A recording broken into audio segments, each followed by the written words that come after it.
Hello! Welcome to another edition of Storytime with Taebyn. My name is Taebyn. I'm a pup, bark bark. And with me is TB. Say hi, TB. Hi, TB. And Jacob. Say hi, Jacob. Hi, Jacob. I guess, or something. Anyway, there they are. They're helping me out. So, this edition of Storytime, I would like to read you a story that is not a typical type of story I read. It's not a comedy. It's not really a children's story. It's kind of old English-ish, so it can sometimes be hard to follow along. But that makes it fun and exciting and mystical. Another fun and exciting mystical thing about this is I wrote it. Hey, ha, ho, ho, ho. Yes. So we'll see how it goes. I like the story. I hope you do too. This is the story of Mama Goose and the Big Fat Pie, written by Taebyn.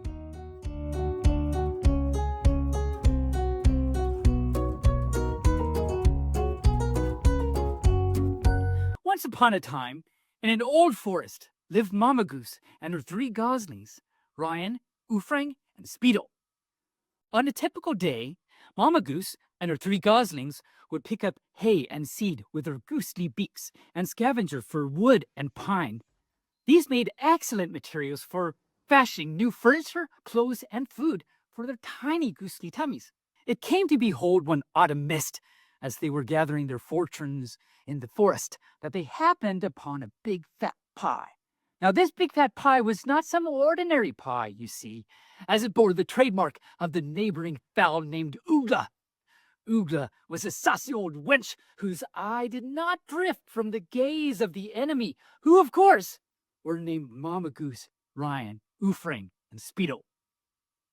Although Mama Goose and her 3 goslings recognized the mark, they did not tremble in fear or remark of ill nature, for they were good geese, whose morals stood on high solid ground, and their feet were planted firmly in soil. Mama Goose said to Ryan, Oofrang, and Speedo, "Take hold of the big fat pie, my precious ones.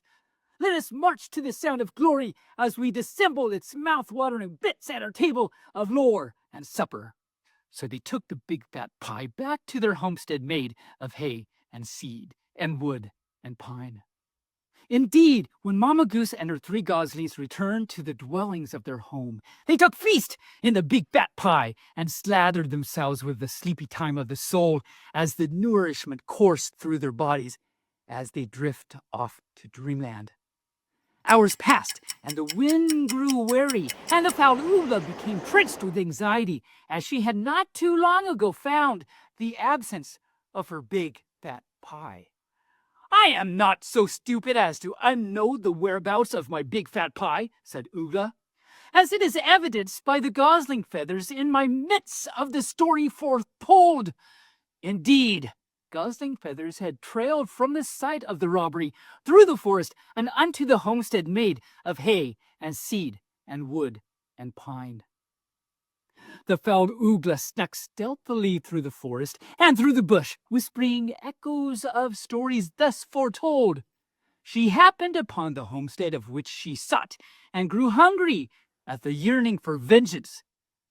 She creeped through the front door made of twig and vine and snowberries, and she found the young goslings sleeping in their hay. To bewit, she snatched the bag from the corner of the room and plucked young Ryan into the bag to his potential doom.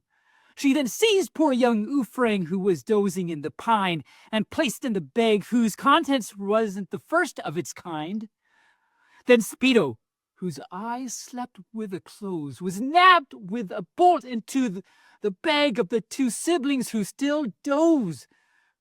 Creeping out with a bag of Ryan and Oofrang and Speedo, the foul Oogla returned to her residence of dung beetle and clay.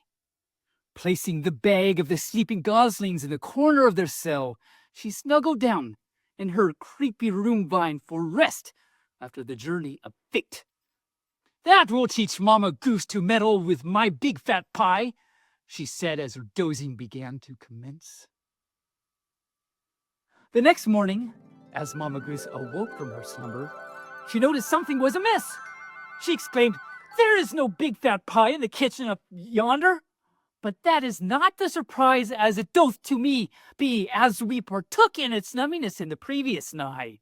But the thing that is shocking to my feathering soul is that it seems my young goslings are missing in whole.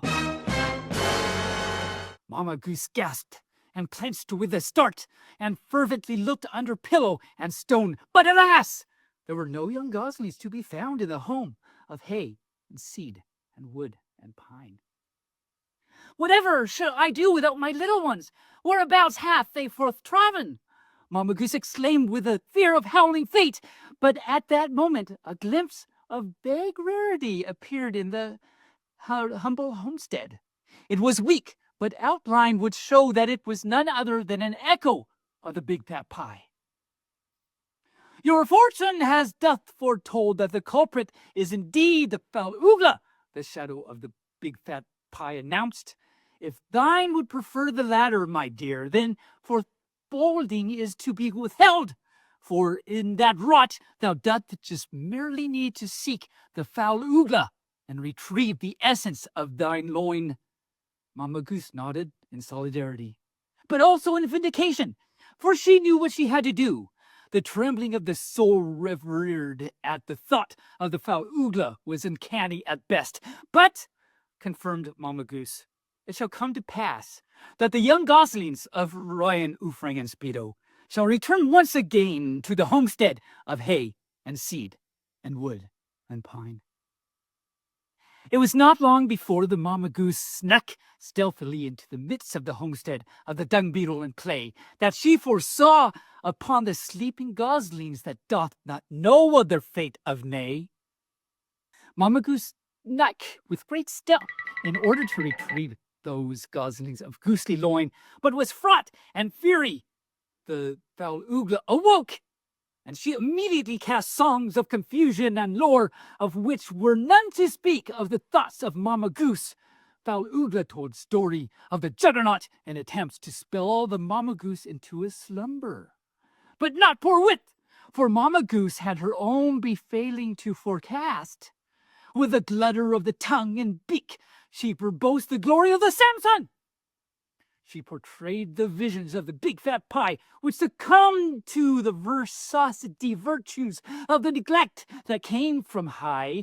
That is the foul Oogla.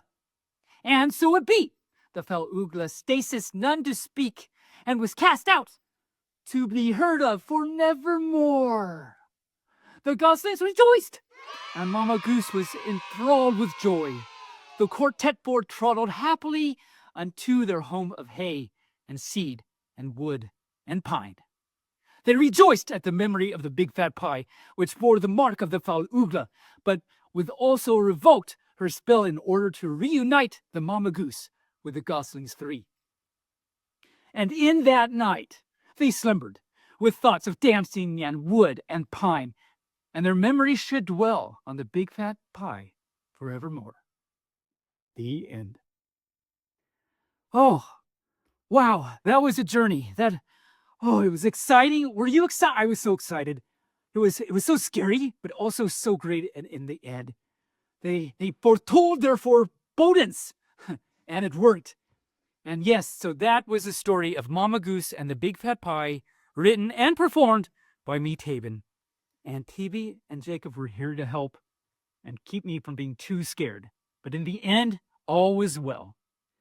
Ooh, well, I hope you enjoyed that as much as I did. It was a fun journey. It was a great journey.